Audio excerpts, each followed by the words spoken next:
Hello, welcome to our 2018 Meet the Candidates, a voter education program sponsored by the Shakopee Chamber and Visitors Bureau. Today, I'm joined by House 55 candidate Erik Mortensen. Erik, thanks for being here today. Yeah, thanks for having me. Why don't we start by having you introduce yourself and give us a brief bio and why you're choosing to run for House 55. Sure, yeah. Born and raised right here in Shakopee. In fact, as we sit here above the old pet store and above the brew pub now, I grew up about 4 blocks away, actually. We didn't have a lot of money growing up. My parents really sacrificed for my brother and I, and made sure we had the best opportunity to succeed in life. I graduated Shakopee, so 1997, and now I'm a husband to my wife, Carrie, father with 2 children, Roma and Riker, and I'm a small business owner. The reason I decided to run for office, as I sort of surveyed the political landscape here, was, well, simply put, I was tired of the government taking our money and telling us how to live our lives, so I thought I'd go do something about it. So I've had a little bit of a cavalier attitude towards this, but as I look at the Capitol, I don't see a lot of people championing the individual. I hear a lot of identity politics, I hear a lot of group thought, telling people based on how they look, what their skin color is, what their gender is, how they should think and how they should vote, when my mission is really empowering the individual. Great. The first question we have for you today is, what have you done in the past to improve the way government operates? Well, I don't think the initial problem is necessarily how government operates. I think the government simply tries to do too much. It tries to do things that it ought not to do. If we look at a quarterback should just be the best quarterback they can be. They shouldn't try to be the running back, the wide receiver, the offensive line, and we have government trying to wear too many hats. So what we should first be focused on is making sure what government does, it's effective at doing. In the areas that government has shown to be ineffective, we should start to back government out. That said, my background's not in government. I'm not a career politician. I'm not looking to climb the political ladder. I'm not looking to put another feather in my cap. My background is in the private sector, or as I like to call it, the real world, where real ingenuity takes place, and there's still a high level of accountability, and there's an ongoing incentive to continuously improve. So in the private sector, my job has always been a change agent. Let's sit down with teams, be it internal teams or external customers, and large customers, Fortune 50, Fortune 100 companies, and understand what is it they're doing that's working, what is it they're doing that isn't working, and let's build a plan to correct those things. And the things that are working, great, let's highlight those, and let's continue to do those things. And I can do the same thing in St. Paul. All we're talking about is a different industry. So I plan to dive into those areas that government can do well and find ways we can save taxpayer money, where in the past, my job's been saving private businesses money. Thank you. The next question, if you could write, sign, and pass 3 laws today, what would they be and why? Sure. Well, I've talked to thousands of voters across town this summer, and that would have to be a reflection of what the people are telling me they want, what their pain points are. And by an overwhelming majority, number 1 would be, we need a school board removal bill. And that bill is simply a tool that would empower local communities to hold their locally elected officials accountable. We all make mistakes. We all make bad hiring decisions from time to time. I've done it as a business owner. All companies do it. The difference is in the private sector, we have an ability to manage those people out the door.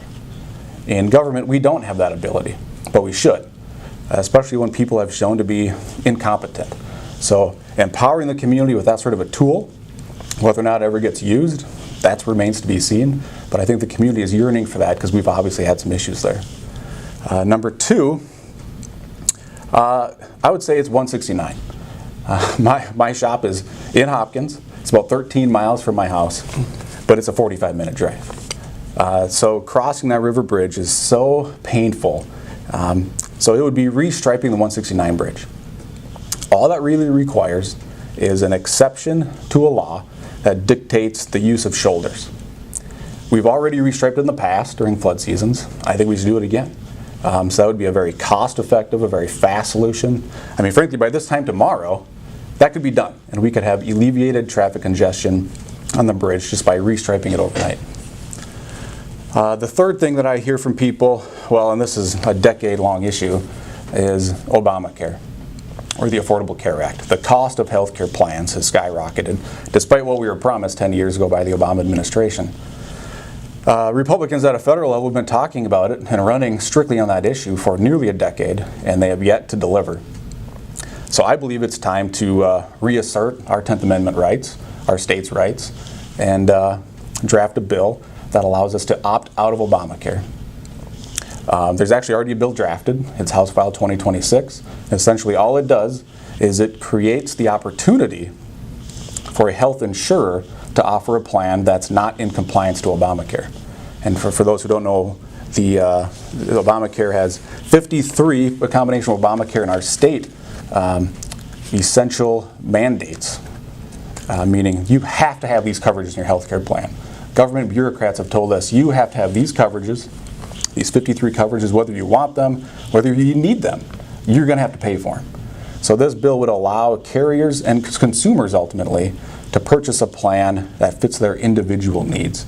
So it's about empowering families to select a health care plan that meets their specific needs, not being forced to buy a plan that government dictated. Thank you. The next question. Chamber members have difficulty finding an adequate number of skilled workers at a sustainable wage. What is government's role in helping Minnesota businesses address this issue? Yeah, well, I am one of those Minnesota businesses, and I can feel that pain of finding talent, retaining the talent, and training that talent. I should say, my employees, I look at them as my family. And they know that my philosophy when we have our team meetings and I do their performance reviews is that I'm going to trust you and take care of you, and in turn, I expect that they're going to take care of me. So I put my faith in my employees. That said, I think when we talk about sustainability of wages and government's role in that, it's largely a free market when it comes to labor rates, and I think it should remain so. But then that really elevates the issue to sustainability of, let's say, small business. And government's role in that, I think the two big factors are, well, there's hard costs and soft costs. The hard cost is taxation. I can tell you firsthand as a business owner and a small business owner, what really keeps business owners up at night, my concern is primarily small business, it's managing their cash flow, turning that profit at the end of the year. There's a conception out there that business owners go home at night and they swim in their money bank. I can tell you that's not the case. So if you're fortunate to turn a profit at the end of the year, their worry instantly turns to how am I going to pay this tax bill associated to this profit? Have they managed their cash flow well enough? So the tax burden would be a huge concern and a hard cost. On the soft cost side, it's really regulatory compliance. I've spent hundreds of hours and tens of thousands of dollars just trying to be a compliant business. Every hour I spend just trying to be a compliant business and run a good shop and be in compliance to all the rules and regulations is an hour I can't spend doing something productive to grow my business, service my customers, and ultimately provide my employees a greater opportunity within their careers. So those are the two things that I don't see a lot of action at the Capitol. I don't see a lot of courage. And I think that people have probably heard of my story and what I've been doing this summer, and I haven't been afraid to challenge the political establishment, and I'm not afraid to keep doing so when I get to St. Paul. The next question.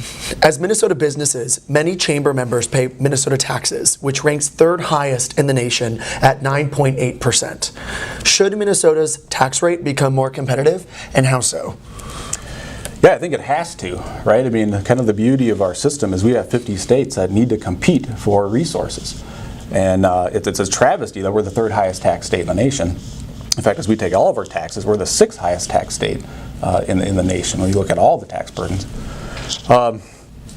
In the last, 3 years, my wife and I have watched 4 of our neighbors move not just out of Shakopee, they've moved out of Minnesota. They've moved to low or no income tax states.